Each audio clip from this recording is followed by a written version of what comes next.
नमस्कार विद्यार्थी मित्रांनो, या सेशन मध्ये आपण ITF प्राचार्य एक्झामचे जे काही गडबची एक्झाम होणार आहे त्याच्यासाठी एक साधारण आपल्याला किती वेळ लागेल प्रिपरेशनला, स्ट्रॅटेजी काय असायला पाहिजे, आपण किती वेळ देऊ शकतो, ह्या गोष्टीचा एक थोडासा आपण शॉर्टकट मध्ये अंदाज घेऊया. कारण की त्याशिवाय आपला व्यवस्थित अभ्यास होणार नाही. कारण की सगळेजण आपण जॉब करणारे आहोत, तर त्यामुळे एक आपल्याला किती वेळ लागेल, काय वेळ किती मिळणार, काय स्ट्रॅटेजी असायला पाहिजे, त्या डायरेक्शन आपण इथं थोडीशी चर्चा करणार आहोत. तर बघा आता, strategies for ITF principal exam, आता म्हणजे कोणती जे गडबची एक्झाम होणार आहे, तर त्यासाठी काय कसं आपण प्लॅनिंग केलं पाहिजे. आता आपल्याला माहित आहे की टोटल आपल्याला एक युनिट बरोबर एक सब्जेक्ट आपल्याला टोटल असे 20 युनिट दिलेले आहेत.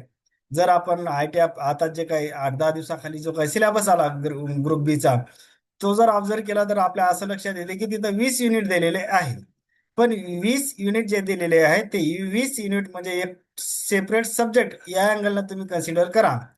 म्हणजे एक सब्जेक्ट 20 युनिट नाही, ते तर 20 unit is equal to 20 subject असं तुम्ही कन्सिडर करायला. कारण की त्याच्यामध्ये आतमध्ये खूप डीपमध्ये सबमिट दिलेले आहेत, तर त्याचा आपल्याला अभ्यास करणं इथं अपेक्षित आहे.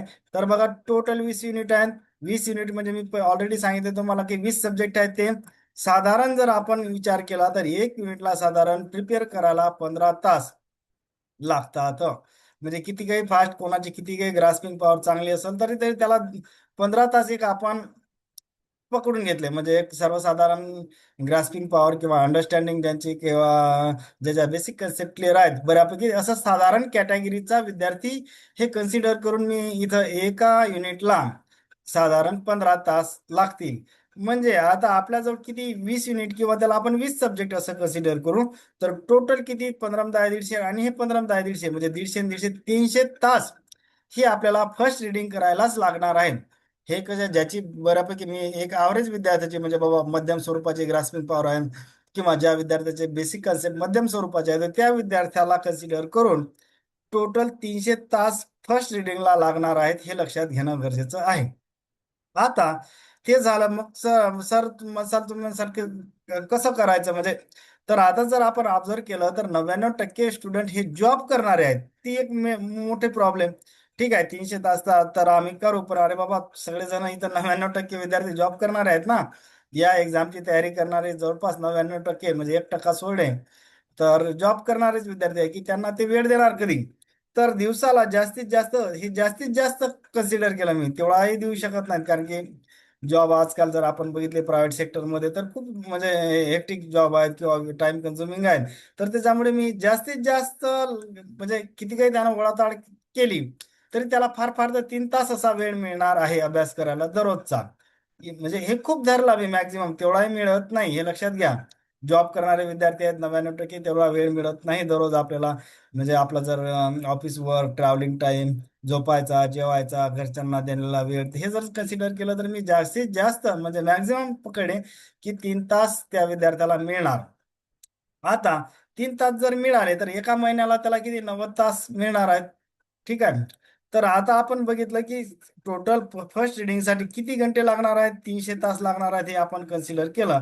आणि मॅक्झिमम मी काय केलं की जास्तीत जास्त किती वेळ काढू शकतो, तो 3 तास हे करा. म्हणजे ऑब्विसली आपल्याला इथे 100 दिवस लागणार आहे.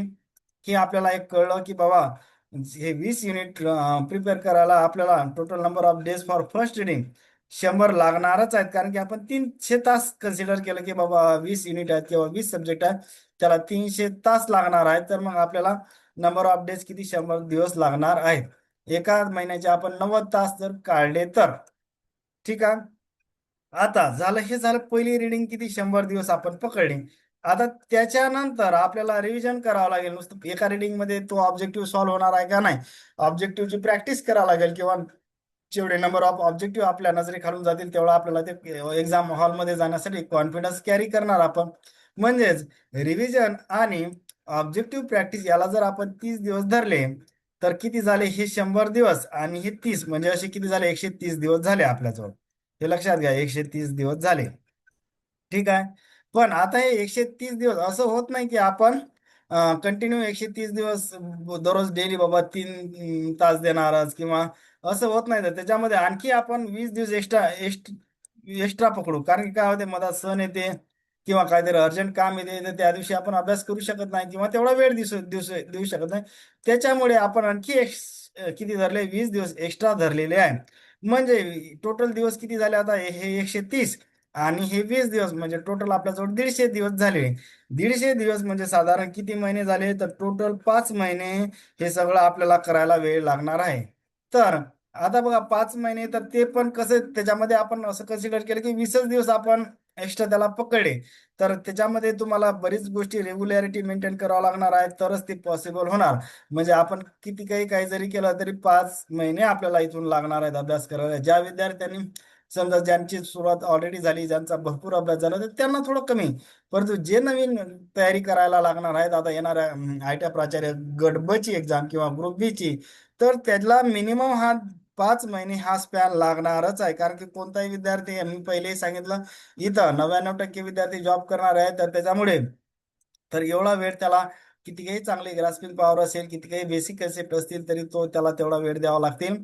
आता हे काय असते की पर्सन टू पर्सन व्हॅरी होऊ शकते. एक मी कसं केलं की सर्वसाधारण विद्यार्थी डोळ्यासमोर ठेवून हे केलं, नाहीतर मग एखाद्याची खूपच ग्रास्पिंग पॉवर आहे बाबा, त्याला ते 100 दिवसात करेन. एखाद्याची कमी असेल तर तो त्याला या 5 महिन्यापेक्षा एखादा महिना जास्त. पण सर्वसाधारण विद्यार्थ्याचा जर विचार केला तर आपण त्या विद्यार्थ्याला 150 दिवस लागणार आहेत प्रिपेअर करायला.